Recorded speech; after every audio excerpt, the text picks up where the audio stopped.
Dennis is here. I want you to hear it. It's actually Philadelphia, where this is a very frightening thing never happened in American history. I mean, there were aberrations, but the the uptick of Jew hatred, thanks over, oh, I would say 95% because of the left and because of immigrants from Arab and Muslim countries. It's so obvious that people don't want to say it. This was a Philadelphia Jewish and Israeli owned falafel restaurant. Yes, a beacon of evil on earth. This mob of punks, of very scary human beings who hate the West as much as they hate Israel. This is what they chanted.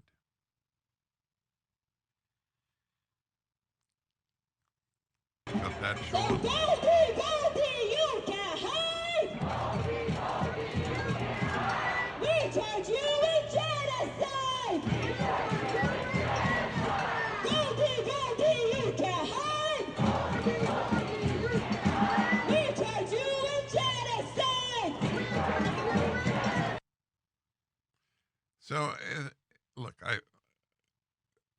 I've known all my life. Truly, I could prove it because I wrote a book on anti-Semitism in my 20s. It's now in its third edition called Why the Jews. So I've known all my life that the lie, oh, we want to destroy Israel, but we're not anti-Semites. It's like, we want to destroy Italy, but we're not anti-Italian. Would anybody buy that? But this is proof in case you needed it. What does Goldie, presumably the owner of this Israeli Jewish falafel restaurant in Philadelphia, have to do with what is happening in the Middle East? Goldie, you can't hide. We charge you with genocide. She's charged with genocide, which is a gigantic lie, the genocide lie. But she's charged with genocide because she's a Jew. All Jews are guilty. That's it. That's the essence of anti-Semitism. All Jews are guilty.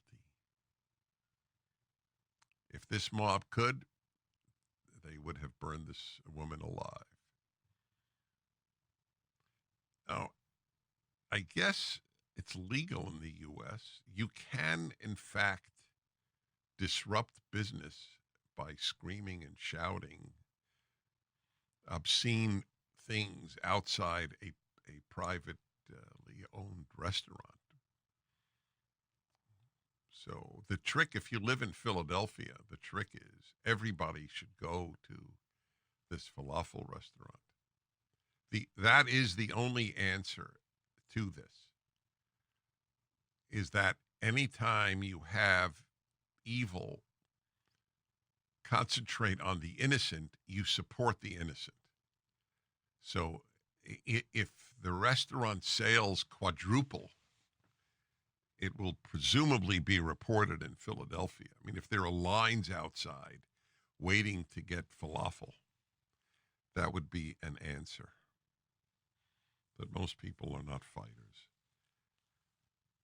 Talking about fighters, Seth Leibson, wonderful, spectacular talk show host in Phoenix,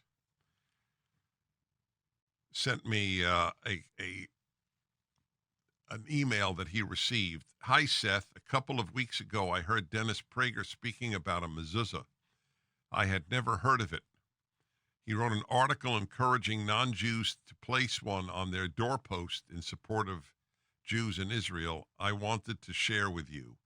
And there's a picture of this lovely woman standing next, non-Jewish woman, Christina, standing next to a mezuzah on her doorpost. It's a little gigantic gesture that any non-Jew can now participate in. Put a mezuzah on your doorpost.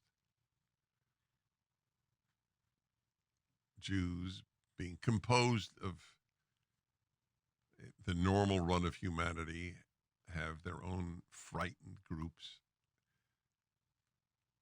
The thought of my taking off a mezuzah from the doorpost of my house is as close to inconceivable as possible. We have not reached that point yet. This is not Nazi Germany. The left would create something analogous if they could, but they can't. Not right now, anyway. So please read my column on the mezuzah, Mezuzah, and then put one on your doorpost.